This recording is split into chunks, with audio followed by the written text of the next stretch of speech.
I am very much not used to talking on camera or being part of a video. I've agreed to let people into my workshop because possibly I might be able to show you a little bit of a different dimension on wood turning. A little bit of history about me. I was a operations director for a hotel chain. So I spent 25 years potentially showing people around hotels, looking after guests, dealing with weddings and all of that kind of stuff. How I got into turning, I was desperately trying to find somebody to turn some little mushrooms. And for some reason, I couldn't. As a member of the public, I did not know what a wood turner was, and I couldn't find one. I did find on eBay a man that did these little mushrooms, and I got in touch with him, asked him to turn me a couple of mushrooms to a particular size, and he produced them. Hopefully you can all hear me. As I am so nervous, I'm probably waffling on a little bit. But anyway, these mushrooms were turned for me, and I happened to say to my wife at the time, if I'd have had a lathe, I'd have been able to do the bloody things myself, thinking this can't be a difficult job. I got the mushrooms, I continued to work, and that Christmas my wife bought me a single bed bar Clark lathe. And I figured, what am I going to do with that? But on Boxing Day, I decided that I wanted to have a go at turning something. So I went to my local B&Q shop. I would never recommend this, and I bought a set of 5 of these. And at the time, you'll all know how dangerous something like this can be, but on a single bed bar Clark lathe, there was only one way it was going to go. And it did go, and I learned an awful lot. I did find a local club that I quite quickly joined, and that brought my turning on at the time an awful lot, because I was able to speak to other turners and I was able to get information from other turners. And the first trip I made was to a company called Ashley Isles Tools, and I'm lucky because he's about 10 minutes drive away from me. And Tony is probably very, very sick of me, or back then Tony was very, very sick of me calling in all the time. But I went to see Tony. I said to Tony, the men at the club have told me that I need all of this. And I had this list of tools, much to the disgust of my wife, but I was working and I was earning good money at the time. So I wanted a load of tools. And Tony said to me, Martin, you don't need all them. You want this, this, and this. And I think the first 3 tools that he sold me was a 1/2-inch ball gouge, 1/4-inch spindle gouge, and a spindle roughing gouge. And I come home, I played with them, and that made a massive difference on my little Clark lathe.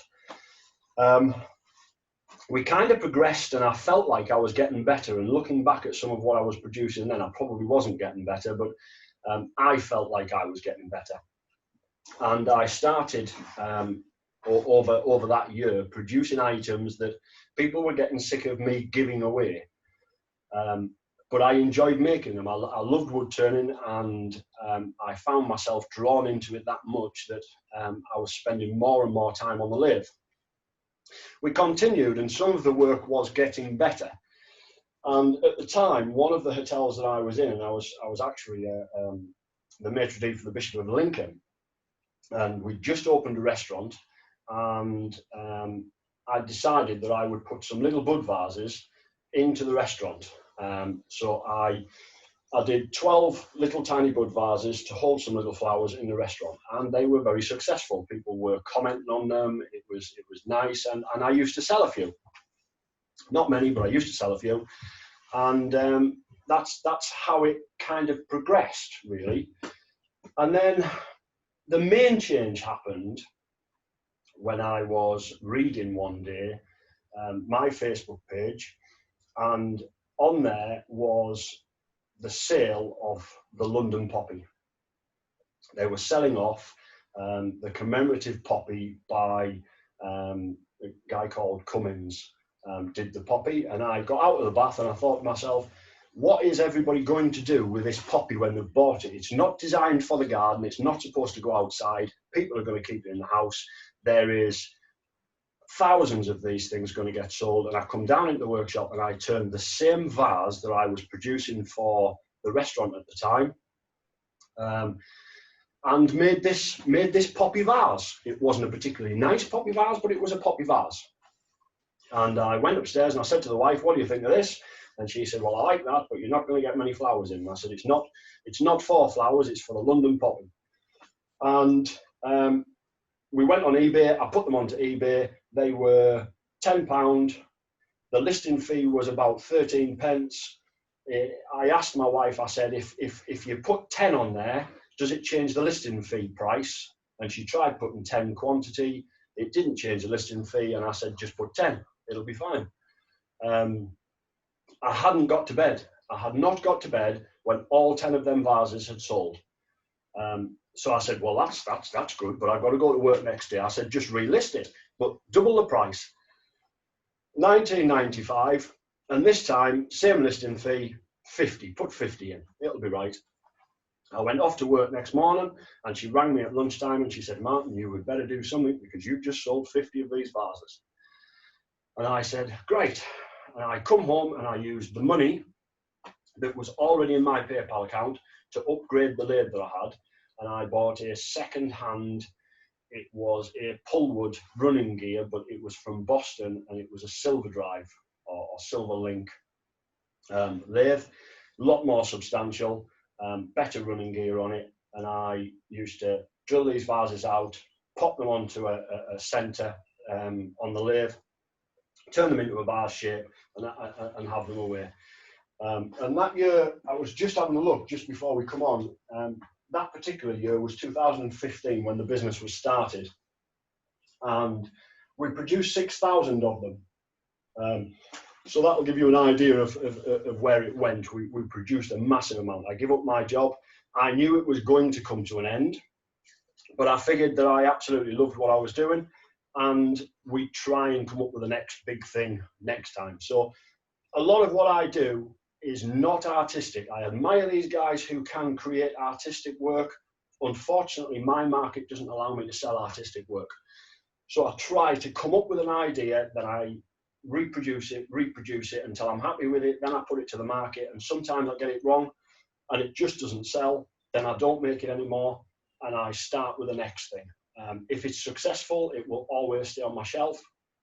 I try to keep turning over the same kind of items, because I find that if I'm making the same sort of stuff all the time, I can easily list it, I can easily sell it.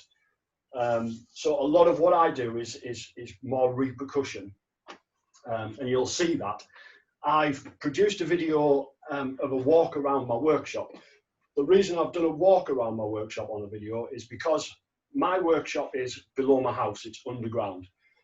Certainly at the front half of the workshop.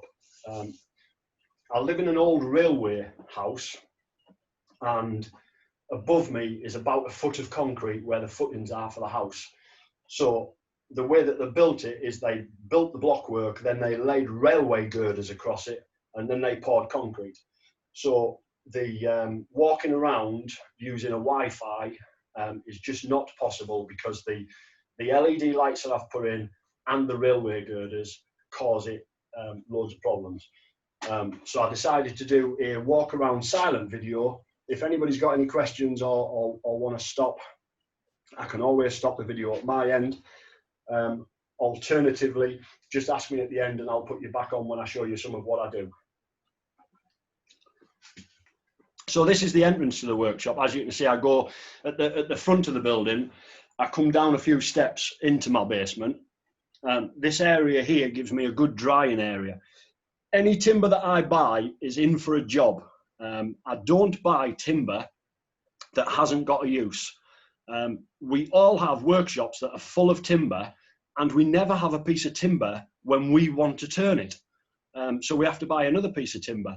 And I often find this really odd, because we wouldn't go to B&Q and buy all the colours of paint and then decide which one we were going to paint the lounge with. As you can see, I do have a lot of tools up there that I don't use, really. Most of what I do use will probably be sat on the bench just behind the lathe. I upgraded about 4 years ago, 3 years ago, I had chance of buying the Axminster lathe, and I bought the Axminster lathe, and I had to make the decision, because my workshop's not that big, I had to make the decision which lathe I was going to keep. So I sold the Silverdrive, the Pullwood running gear, to have the Axminster, and I've never had a problem with it. On my planer there, you can see that there's some knobs and bits and pieces and some little bits of wood that's offcuts from my main items. I always have timber next to my lathe like that, because if I want to just have a play, I will always just go to the lathe and turn something. Doesn't matter what I'm going to turn, just to keep my hand in. My lathe turns every day. Even if I've got nothing to turn, I will turn something. Up on the top, you will have seen all the holding step centers and all of the drives. That's what I do spend my money on, working out how I'm going to hold something or how I'm going to make it a bit quicker for myself, trying to refine things. That's one of them new, whatever you call them, at the back there that goes on. I bought that fairly recently, and I'll sell that fairly quickly because it just gathers dust on the wall. Doesn't do what I want it to do. That's my old sharpening system. I was really fortunate when I first started turning, because Ashley Isles is so close that I used to take all my tools back to him to sharpen. And one day Tony said to me, he said, I am sick of you coming down here getting me to sharpen your tools. Let me show you. And Tony showed me how you kind of turn your wrist. First aid kit, look at the dust. As you can see, I don't hurt myself very often, but I do have a first aid kit in the workshop. I have a large vent system outside, and you'll probably see the smaller vent system on the ceiling. The little lathe over in the corner is what I call my Christmas lathe, because sometimes, especially at Christmas, if I'm way behind the work that I'm doing, my wife will come in and she will go on that little lathe and just sand for me or finish for me, work on that little lathe. Cross-cut saw, because everything that goes on the lathe I cut to the correct size before it gets mounted on the lathe. Mortiser in the corner actually gets more used as a drill than anything else. If I make a jig of some sort to try and put something on, like my key hooks or key rings, you can drill small holes or square holes with them mortisers. Up on the top there's regularly, you'll see in my workshop, bits that I've been playing with, you know, stupid little snowman. But what I did is I took inspiration from Andrew Hall's owl, you know, with the moving heads.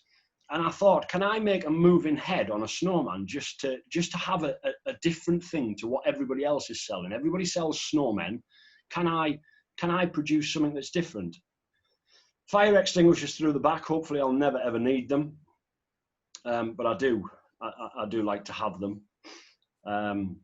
There's my, it's a micro filter, just to get rid of any of the tiny dust that flies around the workshop. I use it a lot before I'm spraying.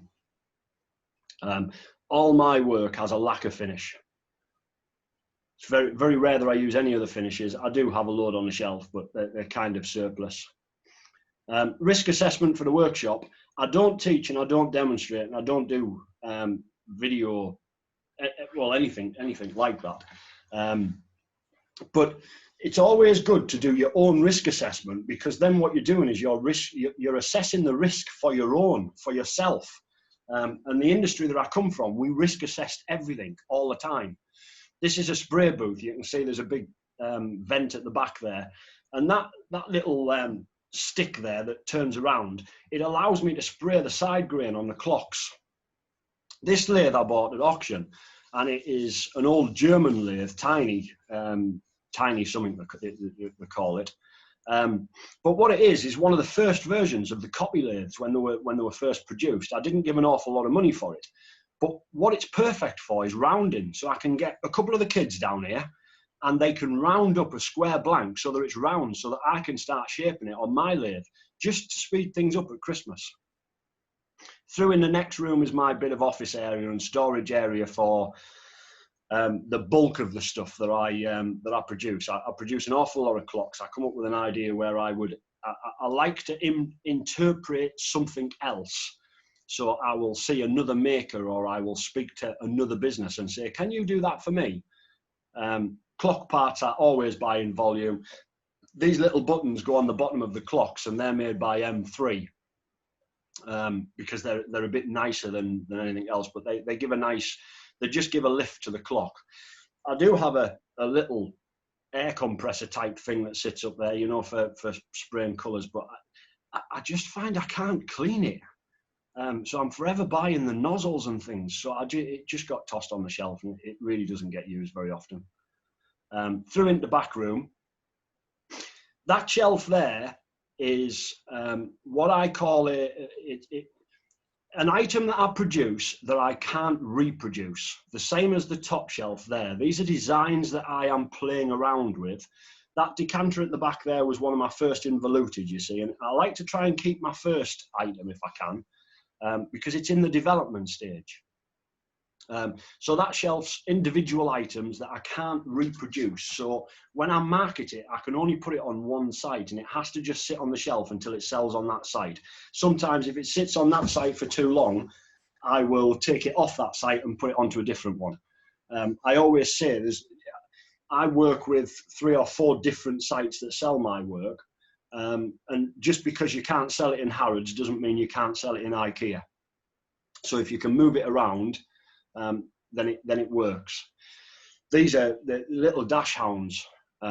It's the only design that I have actually patented to keep my own, to stop anybody else producing it. And I do quite a lot for the dash hound market. For me personally, I often try to find a market and then produce an item for that market. All these blanks at the back, they've all been cut and they're all ready for specific items. The large blocks with the holes in is the first item that I sell at the beginning of the year, and it's a large conservatory doorstop, and I sell lots of them. Can't sell them at any other time of the year. It's around about sort of March, April, May that I sell a lot of the doorstops. I buy the timber in wet. If it doesn't sell as a doorstop in the first year, it goes from about 8 kilos down to about 5 kilos. Second year, it goes down to about 2 kilos. And in the third year, it's completely dry in my workshop, and it turns into one of them large dash hounds and then gets sold as a doorstop.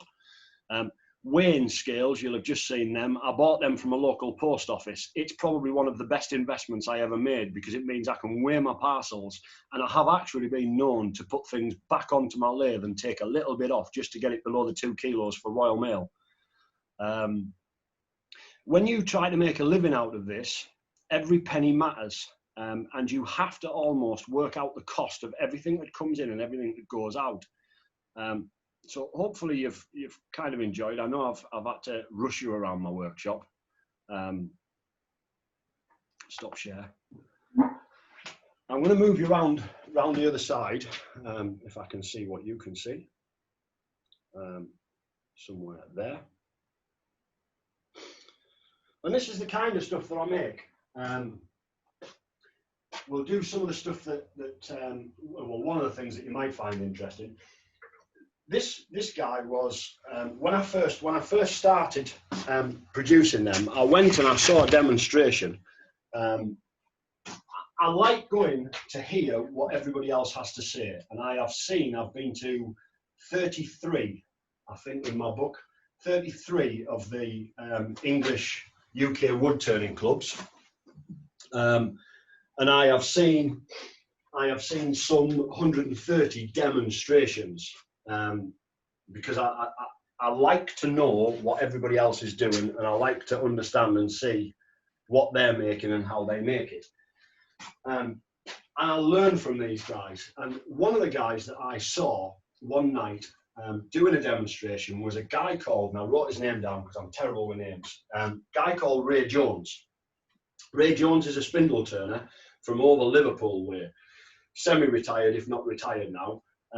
But he produced something similar to this, and I was overwhelmed with it. I absolutely loved it. And I went to Ray and I said to him, I said, have you sold many of them? And he said, no, he said, I've sold one or two, Martin. He said, but I've never really made enough to make any money from them. I just enjoy making them. And I said, do you mind if I make one of them? No, he said, you go ahead. He said, you know, get your proportions right, it'll be right. And I come straight home. And because I didn't want to forget how he'd made it, I come into the workshop and I was down here till about 3 o'clock in the morning. Like I said, I'm lucky enough because I'm in a basement. My neighbours can't hear me. And I worked on it till about 3 o'clock in the morning. Then I went to bed and I come back down and I had another go next day. And I produced this one. Again, it's the first, so it actually sits in my lounge. I love her and I called her Sunshine. After we'd done Sunshine, I thought this lamp is a bit awkward and I can't reproduce. And I didn't sell very many of these because there were 100 quid a piece. And people just didn't want to pay me £100 for them. So I then decided that I'd come up with Bobby. And I did a little bit of an advert on Bobby and Sunshine. And what I did is a little advert where they were almost talking to each other and one fancied the other. And then I made this guy, again, he just sits in my house. I don't make any of them anymore. This guy's a Bluetooth speaker. So I've incorporated a Bluetooth speaker and I've also incorporated a charging device for your phone. And I called him Miko. So you had Miko, you had Bobby and you had Sunshine, and I had the three of them talking, and I used to run a video when I went out to do the fairs, and I used to sell an awful lot of them, but they were all Bobbies that were selling. People didn't want to spend 100 quid on Sunshine, and they didn't want to spend 100 quid on him. Bobby sells at £75, and he sells well. So I stopped making Sunshine, and I stopped making Miko, and I just now produce Bobby. And I do sell him in quantity. I might be able to, over here, there's nothing complicated about what I turn. These are my little robots. Something that makes you smile or something that's a bit fun.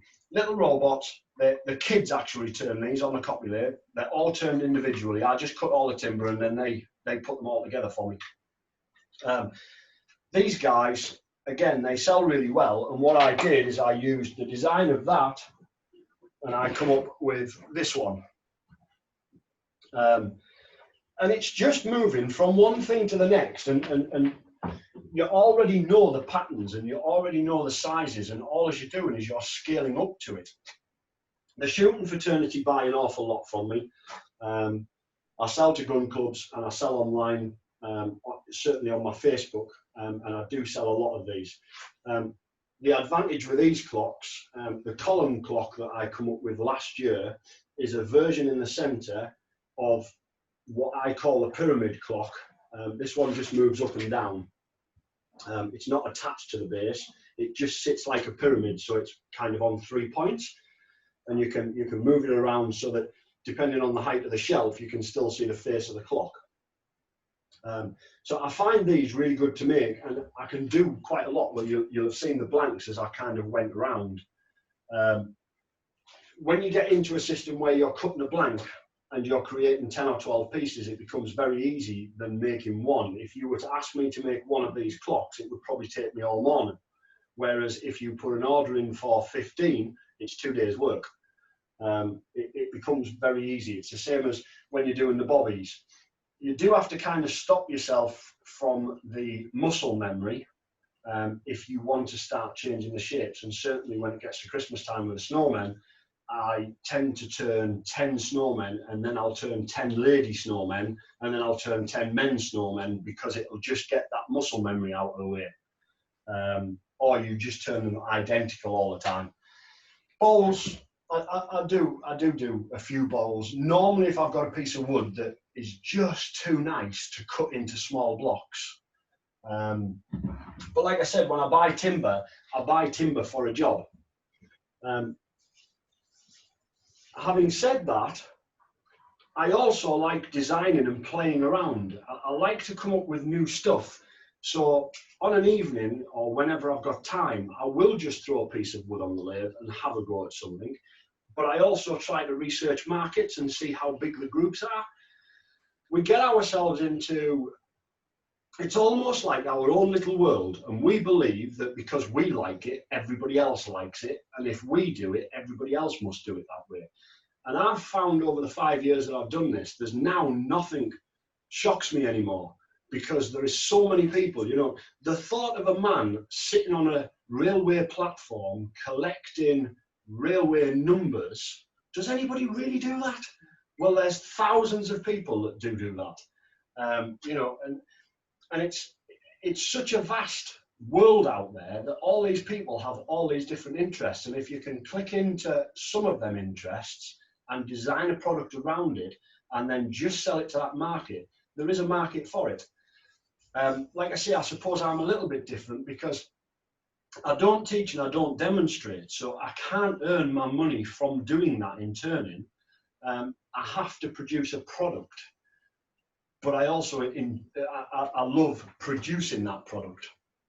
It is a very difficult way of making a living. If anybody says to me, you make a good living out of it, no, I don't. I make a living out of it. I've got 4 children. They are starting now getting old enough, but for the past 5 years, I have been the only person to bring money into the house, which is why you will hear me say that I am a professional turner. Only because it doesn't mean that I'm any better than anybody else. It just means that I make my living from turning. I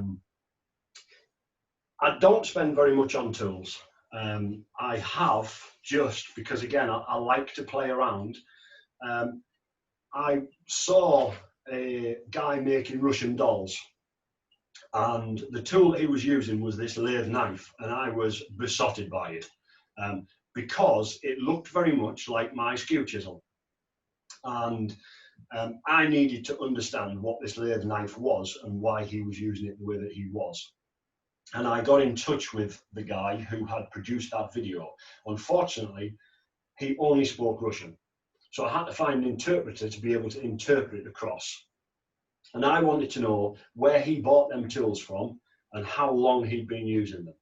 He'd been using them all his life. He was second generation. His producer of that tool is actually a Hungarian guy. I then got in touch with a Hungarian interpreter, and I went out to Hungary to the manufacturer of these tools, because if I want to buy a tool, I want to buy the right tool, and I want to buy it from the right people. So I did a bit of research. I've been out to Hungary, and I bought myself 5 sets of these Russian lathe knives. And at the moment, I am thoroughly enjoying learning how to use them. But these are the Russian knives. Like I said, I bought myself 5 sets because I will remove the tips from them over time. But that's what I'm playing with at the moment. He also did a hook tool, but I haven't had time to play with that yet. And that's me, really. Pat, is there any questions? Yeah, well, you've just covered one there in your Russian or Polish skew. You've answered as a Russian tool made by a Hungarian, I believe. Is that correct? Yes, yeah. Okay, you mentioned Dominic Cummings at the start. Could you just clarify who that was? About the poppy?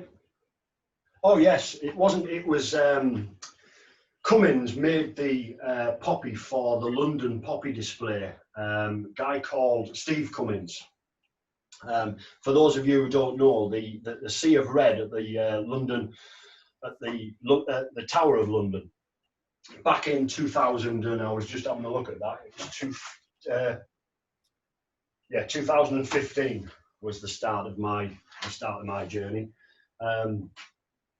Cummins did the London poppy, the Tower of London display with the London poppy. He then went on the next year to do what was called a Chelsea tulip. He is a porcelain artist, and he did a Chelsea tulip, but the Chelsea tulip obviously didn't have the impact that the London poppy had.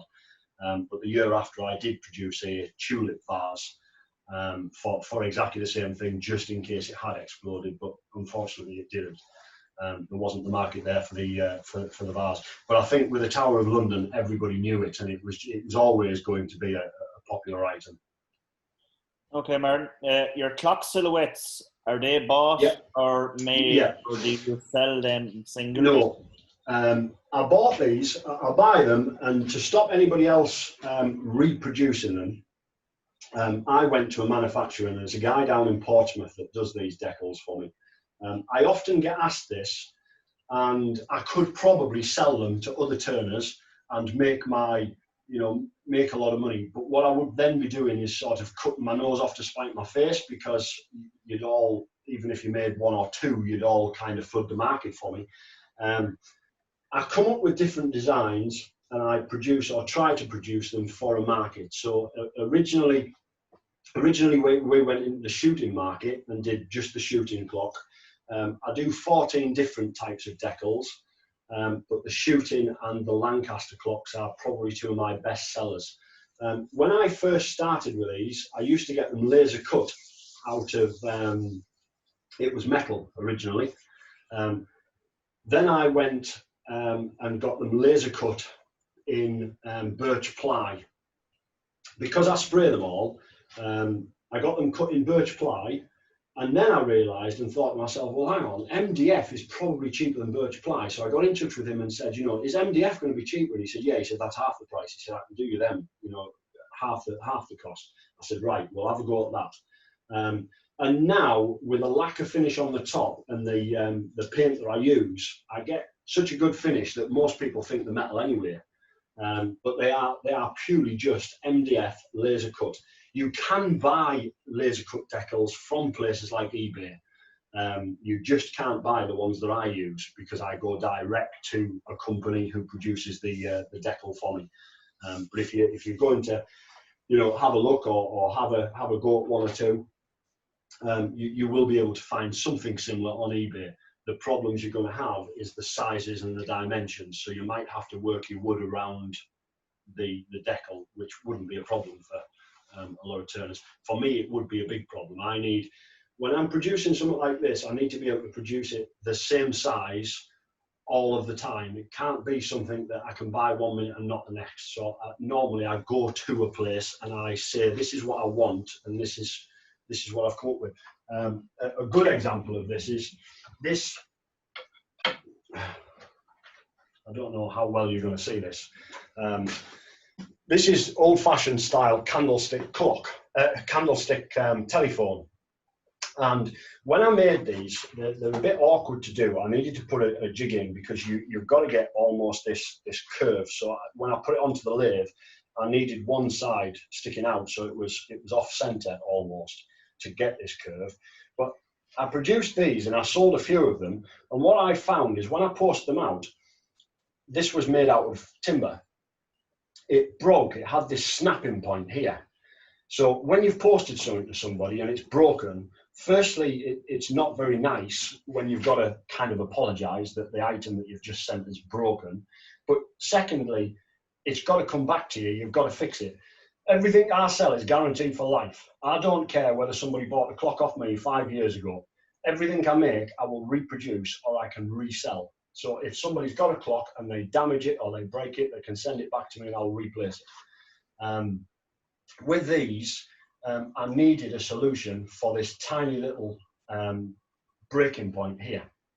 So I went to a company who laser cut steel, and they produced this for me, laser cut in steel. And while I was on, they laser cut this dial. So this is also metal. And the idea of this was, in there is your charging port for your iPhone or your Android phone. The reason I've stopped making these is because the phone chargers now seem to change every year, and trying to find suppliers to buy the phone chargers just isn't viable anymore. So again, it's another item that kind of sold a few, but then gets pushed aside because it's not practical and it's not going to make me enough money to keep turning them. These guys at the side here that you'll see, a little bit of resin in the top, bit of colour. This idea came from this was resin. Then I decided that there must be an easy way of producing something like this that's not resin, because with a resin ball, to sand the inside and get it clean is hard work. And polish it up inside, because it needed a hole through the center. Also, to turn it on the outside, yes, you can clean it and sand it and polish it on the outside. But my idea was to go to a glass blower. So I teamed up with a woman called Ingrid Pierce, who is a award-winning glass blower, and she blew me these centers for the middle. And then inside, as you can see, it lights up. It has a switch at the bottom, which is threaded up through here, and they're battery operated. This one was the prototype, so it's got little feet. This one was the larger one. Oh, batteries have probably gone in that one. That's the larger one, and again, the top is coloured with a resin floated across the top to match the colour of the ball. So I am working with Ingrid to produce a few more items. She wants to do a lamp and a lampshade, so we'll probably do something like this with the wire coming up the centre. Any questions, just ask. Normally, one of the common questions I get asked with this one is, how do the two pieces match or stay together? Because obviously this centre section is glass. Here, you can't just glue a piece of wood on the top and glue a piece of wood on the bottom. It has to have something. So with these, what I've managed to do is I've threaded a bar through the centre.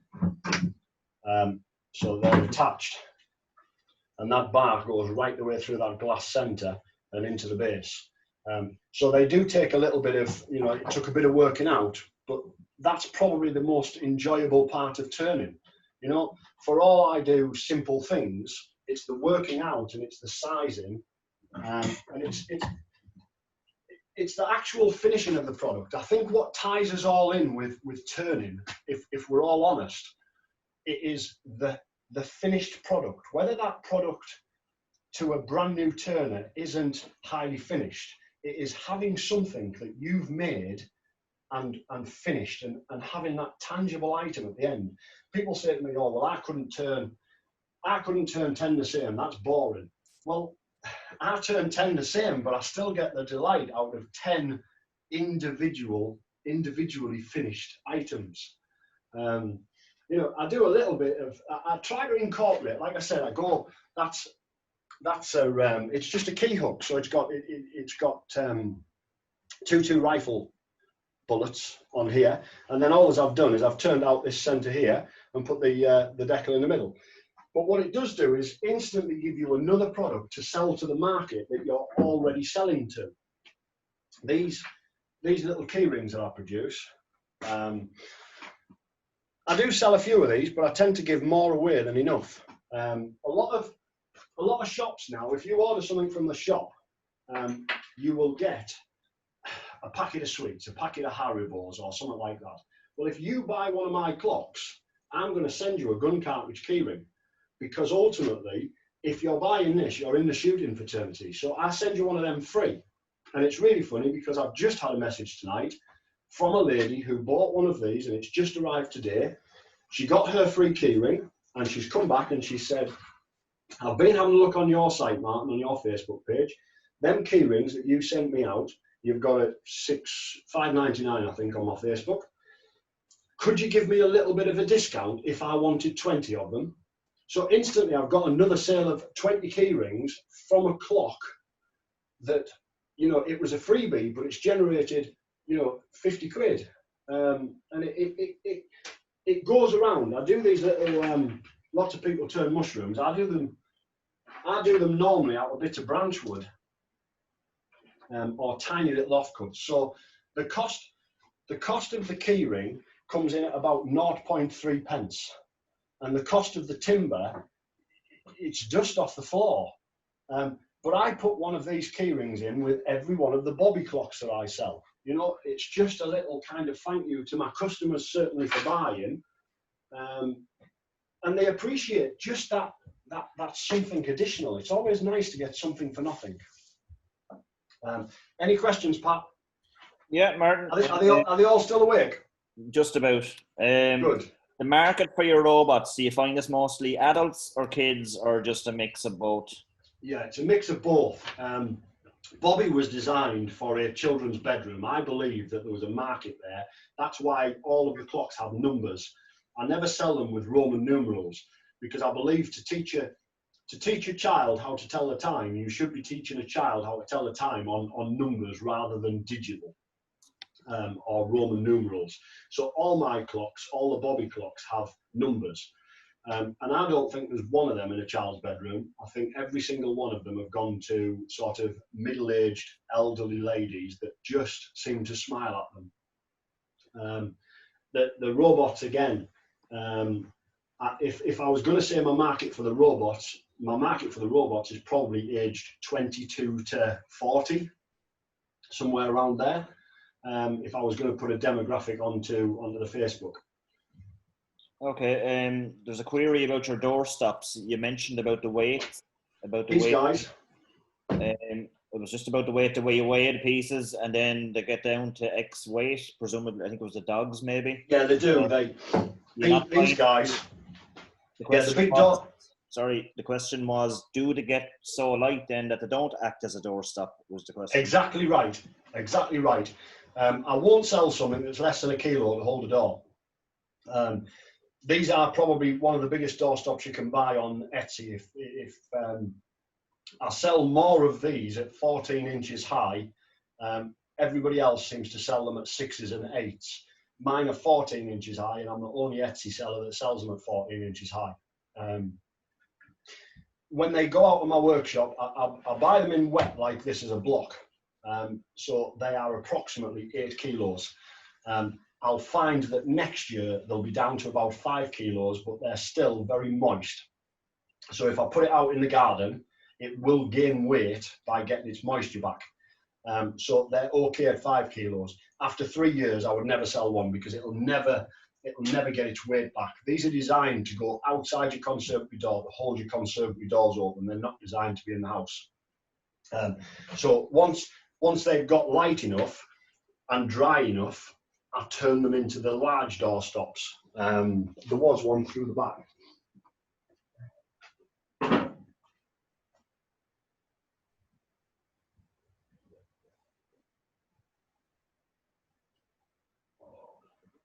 Okay, so just when Martin is going to get his doorstop, I mentioned earlier Cade Bulger on Friday. Sorry, I made a mistake there. I had a bit of a mix-up. It's John Simpson on Friday, and Cade will be the following Tuesday. This is just ever changing, so just apologies for any mistakes I made. So, sorry, Martin. Yep. So there you are. That's what he'll turn into. Once it's no longer any good for a doorstop, and okay. the hole becomes his bum. The lathe knife, Martin, and there is somebody put up a suggestion there about people that are selling them. Will you talked about possibly being an agent for these at some point. Could you just give some more information about that? Yeah, I wouldn't say I'd want to be an agent for them, but I would say there is people out there that are making the lathe knives. There was certainly a guy in the UK that was making them. I am a big believer in, yes, lots of people can make tools of various designs or quantities, but is it the right one? Ashley Isles makes tools, Robert Sorby makes tools. It doesn't mean that Robert Sorby's tool I could use as easily or as quickly as Tony Iles' tools, if that makes any sense at all. So I wanted to start off with the right tool. So I did some research. I knew that I was going to make an investment in some of these tools. And if you're going to make an investment, especially for a business, you've got to kind of look at that investment and say, well, is it going to make me money or is it just something that I want to play with? And on this one, it was kind of both. If it was going to do the job quicker for me, then it will make me money. But it's a lot of fun to have a go at something brand new. So that's why I did the research, and I went out to Hungary. I saw them being made. I'd spoken to the Russian guy. This guy in Hungary has been making these tools for 35 years. They're not new. It's not like they're a new tool. So I've bought a tool that has been produced for a long time by the same company. Yes, I will probably bring some more in. I've got a few of the guys that have been asking me that, they want the set. I am desperately trying to get back out to Hungary in the next couple of months. I've had 2 lots of flight cancelled due to, obviously, the circumstances at the moment. If Hungary opens its borders at the end of the month, Ryanair, I'm booked on a flight back out there end of June, 2nd of July back into the country.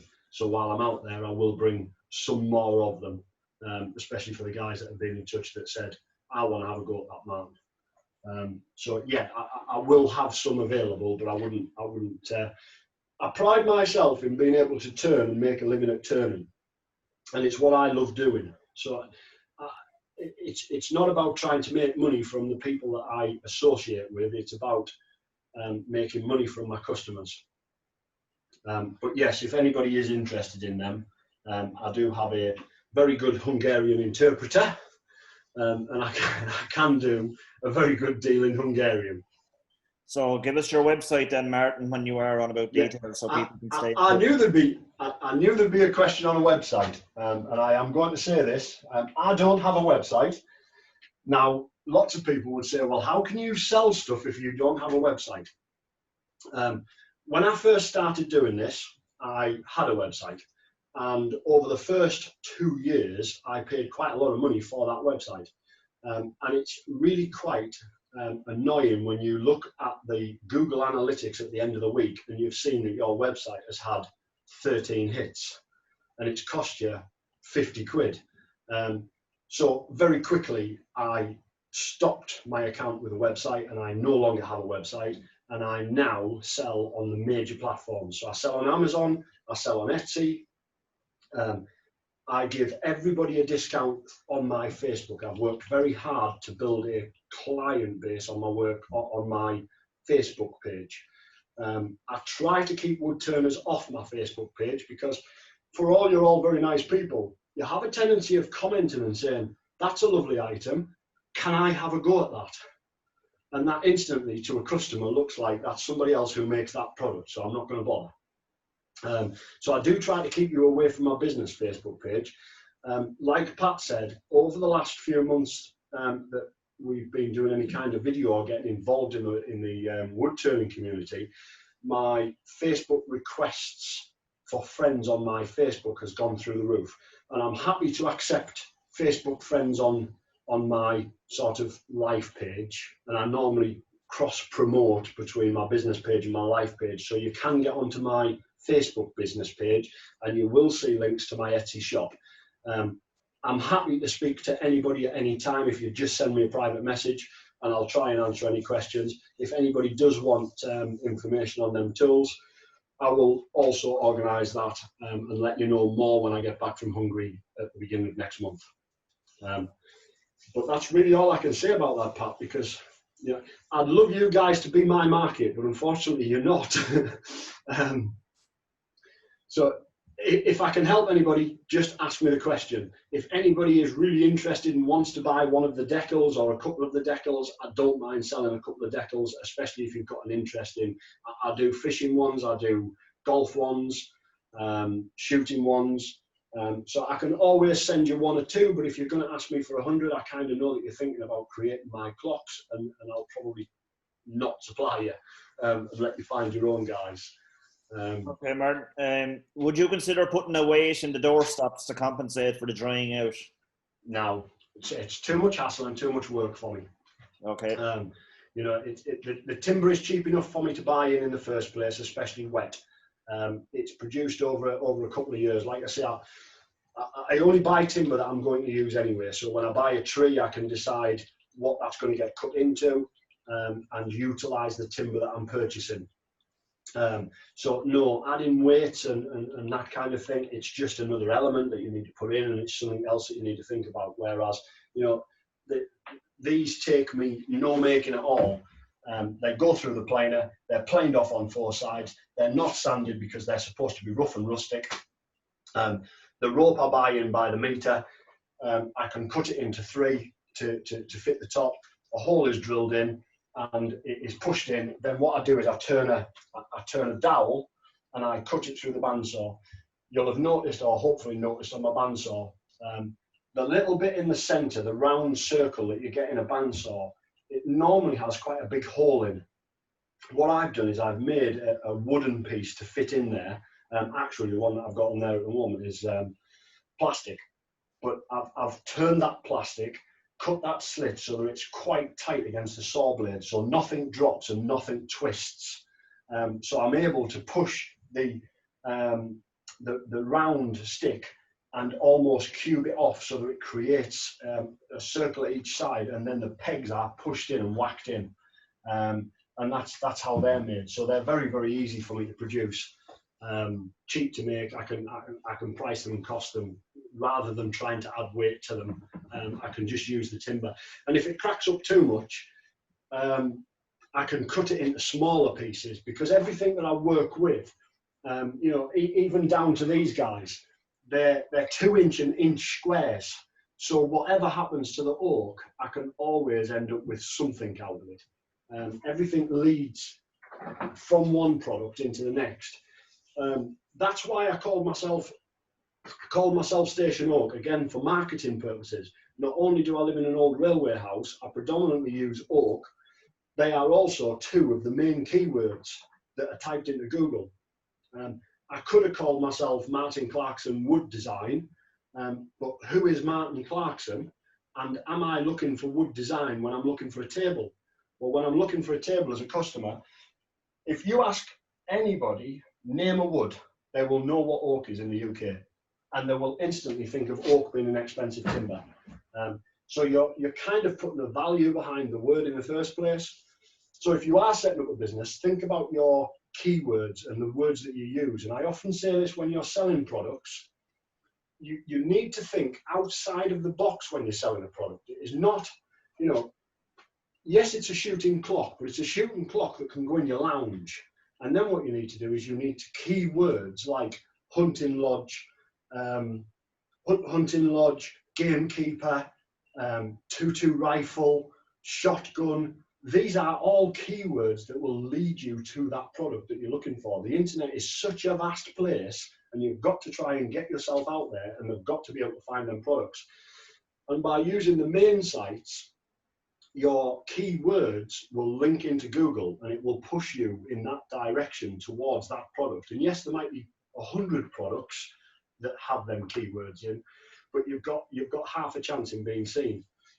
So you do have to think, how are you going to market these things in the first place if you do want to sell any quantities or any sort of volumes?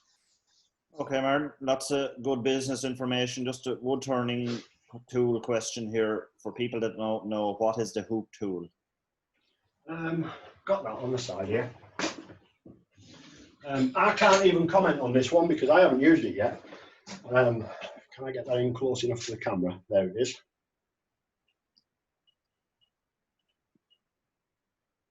And basically that'll allow you to cut left and right. So you can go at the wrong side of the bowl. But like I say, I haven't tried this one yet. These tools, according to the guy who makes the dolls, a lot of the work that they work with is on wet timber, because they turn it very thin and it dries very quickly. So they'll start off with a piece of wet timber. So these are better designed for wet timber. You can use them on dry timber. I have learned my lesson very, very quickly. Like a skew, when it bites and it jumps, Christ does it bite. And it literally can cut a piece of wood, it can slice a piece of wood like you would cut a piece of paper with a Stanley knife. They are so aggressive. But I keep practicing and keep playing every now and again, and hopefully I will master the larger one of them skews. I'm getting quite good now with the smaller one, but I'd like to battle with a larger one. So I haven't yet tried the hook tool in the inside of the bowls yet, because I don't produce a lot of bowls, so I haven't had the opportunity to try that yet.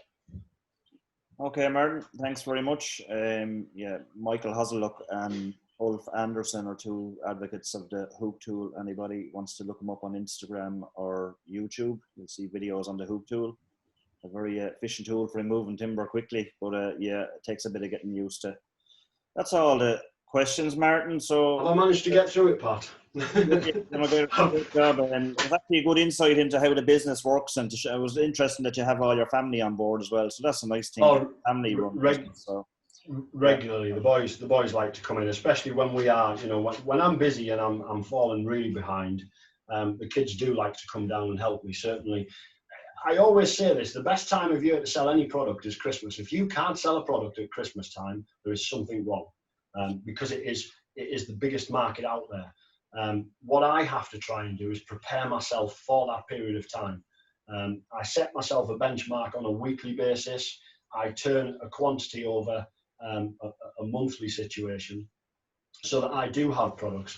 My biggest problem is I do sell them as quick as I'm making them, and you can only sell a product once. At the end of the day, you can build up stock and stock and stock, and say, right, I'm ready for Christmas.